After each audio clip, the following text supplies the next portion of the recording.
Halo semuanya, perkenalkan saya Gustai Putra Tiujayanti, NIM 1909511064 dari kelas C, mahasiswi Fakultas Kedokteran Hewan Universitas Udayana. Nah, di sini saya akan membahas tentang premedikasi golongan antikolinergik. Nah, premedikasi mengacu pada medikasi atau pemberian obat yang dilakukan sebelum anestesia atau kerap juga disebut sebagai medikasi pre-anestesia. Nah, tujuan dari pemberian premedikasi ini yaitu umumnya mampu mempercepat onset atau waktu yang dibutuhkan untuk anestesia mulai bekerja. Kemudian dapat mengurangi stres yang dirasakan oleh hewan, memberikan efek analgesik atau hilangnya rasa sakit, dan mampu mengurangi beberapa efek samping dari anestesia, misalnya hipersalivasi dan bradikardia. Nah, obat antikolinergik bekerja pada sistem saraf parasimpatetik sebagai antagonis dari asetilkolin pada reseptor postganglionik muskarinik kolinergik. Nah, di mana obat antikolinergik ini juga disebut agen antimuskarinik. Nah, efek yang ditimbulkan dari obat antikolinergik ini yaitu pada mata memberikan efek relaksasi otot-otot siliaris yang menyebabkan dilatasi pupil atau midriasis, menurunkan kemampuan mata untuk fokus, dan menurunkan respon terhadap cahaya. Efek pada saluran pencernaan yaitu menurunkan motilitas di lambung hingga usus besar dan mencegah muntah. Efek pada jantung yaitu mempengaruhi SA dan AF node pada jantung sehingga menimbulkan takikardia. Efek ini penting untuk mengatasi efek bradikardia yang bisa disebabkan oleh anestesi. Efek pada kelenjar salivarius yaitu menekan kerja produksi saliva sehingga tidak terjadi hipersalivasi. Nah, contoh dari obat antikolinergik ini yaitu atropin sulfat, skopolamin, aminopeptamid, dan glikopirulat yang akan saya bahas di slide selanjutnya. Yang pertama ada atropin sulfat. Nah, atropin sulfat ini bekerja menekan atau menghambat aktivitas kolinergik atau parasimpatis. Nah, obat ini biasanya diberikan secara intravena yang dimana kerjanya akan tampak 30-60 detik setelah penyuntikan. Kemudian secara intramuskular atau subkutan yang dimana kerjanya akan tampak 10-15 menit setelah penyuntikan. Fungsi utama dari atropin sulfat ini yaitu mengurangi sekresi kelenjar saliva, mencegah bradikardia dan sekresi berlebihan saliva, serta mengurangi motilitas gastrointestinal. Efek yang ditimbulkan dari atropin sulfat ini yaitu pada gastrointestinal memberikan efek mulut kering, disfagia, konstipasi, vomitus, dan haus. Pada saluran perkencingan memberikan efek retensi urinaria atau hesitansi. Pada sistem saraf pusat memberikan efek stimulasi, mengantuk, ataksia, depresi respiratori, dan sebagainya. Pada mata memberikan efek pandangan buram, dilatasi pupil, sikloplegia, dan fotofobia.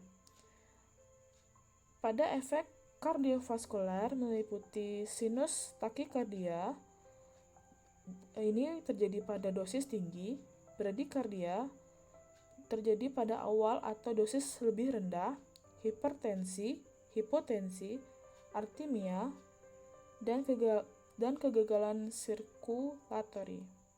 Nah, atropin ini biasanya digunakan pada dosis untuk premedikasi pada anjing dan kucing adalah 0,02 sampai 0,04 mg per kilogram secara subkutan, intramuskular, atau intravena. Selanjutnya ada skopolamin. Skopolamin ini bekerja menghambat fungsi neurotransmitter yang memberikan sinyal-sinyal dari otak ke bagian tubuh. Fungsi dari skopolamin ini yaitu menghilangkan rasa mabuk dan keinginan untuk muntah, serta mengurangi jumlah liur yang berlebihan sehingga tidak merasa mual.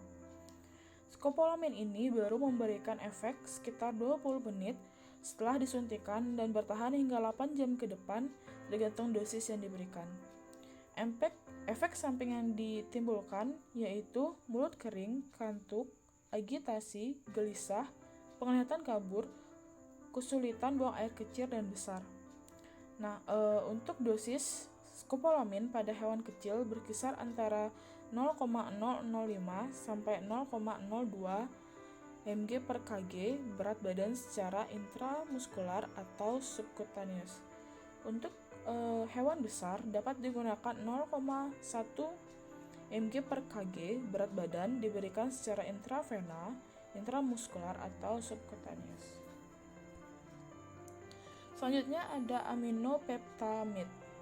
Fungsi dari obat ini yaitu menekan produksi saliva sehingga pada saat anestesi tidak terjadi hipersalivasi yang bisa membuat pasien muntah.